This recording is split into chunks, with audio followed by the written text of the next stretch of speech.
Assalamualaikum warahmatullahi wabarakatuh. Bismillahirrahmanirrahim. Alhamdulillahirabbil alamin. Allahumma shalli ala sayyidina Muhammad wa ala ali sayyidina Muhammad. Rabbi zidni ilma warzuqni fahma. Apa kabar anak-anakku, santriwan dan santriwati? Mudah-mudahan kalian dalam keadaan sehat walafiat dan senantiasa dalam lindungan Allah Subhanahu wa taala. Ya. Kita masih belajar menggunakan media online. Minggu kemarin kita telah mempelajari tentang Asmaul Husna. Sekarang kita akan mempelajari tentang rukun iman yang keenam, yaitu beriman kepada qada dan qadar. Coba buka buku kalian halaman 22 ya. Kita akan mempelajari pengertian qada dan qadar, takdir Allah, ketentuan baik dan buruk, hikmah beriman kepada qada dan qadar. Coba sekarang kita bahas satu persatu ya. Pengertian qada dan qadar, dibuka buku kalian halaman 23. Pengertian qada menurut bahasa itu artinya ketentuan atau putusan. Jangan qada menurut istilah adalah ketentuan Allah yang sudah ditetapkan sejak zaman ajali. Apa zaman ajali? Zaman ajali itu adalah suatu masa ketika alam semesta belum diciptakan. Itulah zaman ajali. Sedangkan qadar secara bahasa artinya ukuran atau jangka waktu tertentu. Sedangkan menurut istilah, ukuran atau ketentuan yang ditetapkan Allah yang dapat kita saksikan. Contohnya kita bercita-cita ingin jadi juara. Kita bisa menyaksikannya dengan cara apa? Belajar dengan sungguh-sungguh. Manjada wajada, siapa yang bersungguh-sungguh pasti akan berhasil. Berhasil inilah namanya qadar. Ya, bisa dipahami? Kalau bisa dipahami, kita lanjut ke kedua, yaitu takdir Allah.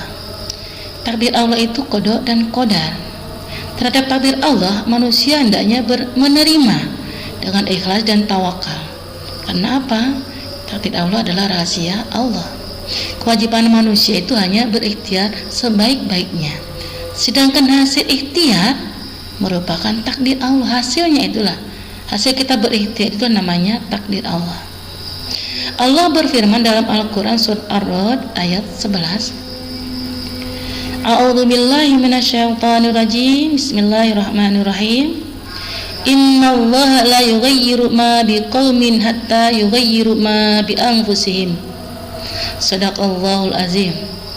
Sesungguhnya Allah tidak mengubah keadaan suatu kaum sehingga mereka mengubah keadaan yang ada pada dirinya sendiri. Jadi maksudnya Allah itu tidak akan mengubah suatu kaum kalau kaumnya sendiri nggak mau merubah.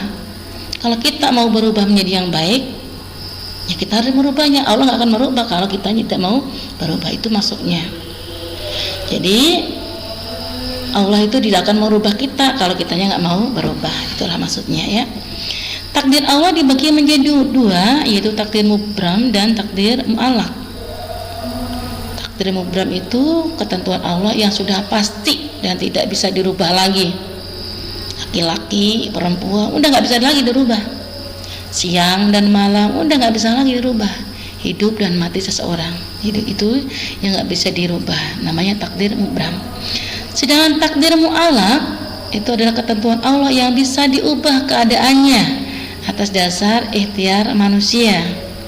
Ya kalau kita ingin pintar, ya caranya gimana? Belajar lebih giat lagi. Yang menjadi kaya caranya gimana? Ya, kita harus bekerja lebih giat lagi. Jadi pintar bodoh itu contoh takdir mu'allaq. Kaya miskin juga sama, itu takdir, contohnya takdir mu'allaq. Jadi bisa dirubah oleh manusia sendiri. Kita miskin, gimana caranya kita menjadi orang kaya? Dirubah dengan cara bekerja keras. Itulah takdir Allah. Bisa dipahami dari sini ya. Kalau bisa dipahami, kita lanjut ke ketentuan baik dan buruk. Coba buka halaman 26. Allah Subhanahu wa taala menetapkan kebaikan atas ketentuannya. Maksudnya baik dan buruknya perbuatan seseorang ditentukan oleh dirinya sendiri. Tidak bisa dikatakan bahwa perbuatan jahat dan baik itu takdir Allah, bukan. Karena Allah telah memberi manusia kemampuan untuk berpikir. Jalan yang ditempuh merupakan tanggung jawab manusia semata. Jadi ketentuan baik dan buruk manusia itu ditentukan oleh manusia itu sendiri. Dia yang menentukan baik, yang menentukan buruk itu adalah manusia itu sendiri. Itulah namanya ketentuan baik dan buruk. Kita lanjut ke hikmah beriman kepada qada dan qadar. Coba buka buku kalian di halaman 27. Satu, meningkatkan rasa kepasrahan dan tawakal. Kedua, memiliki pandangan yang luas tentang masa depan. Ketiga, segala perbuatan hanya untuk mencapai ridho Allah Subhanahu wa Ta'ala. Keempat, rasa kesabaran lebih meningkat. Kelima, menerima segala hal yang ditentukan oleh Allah dengan rasa ikhlas. Itulah hikmah beriman kepada qada dan qadar. Ya. Sudah disampaikan materinya. Sekarang di buku kalian dibuka, ada tugas-tugas yang harus kalian kerjakan. Kalian kerjakan semuanya, insya Allah minggu depan kita bahas bersama-sama. Ya, materi semuanya udah disampaikan sama ibu. Mudah-mudahan kalian bisa mengerti dan bisa memahaminya dan bisa mengambil hikmah dari beriman kepada qada dan qadar. Kita berdoa bersama-sama. Subhanaka Allahumma wa bihamdika asyhadu alla ilaha illa anta astaghfiruka wa atubu ilaik. Wassalamualaikum warahmatullahi wabarakatuh.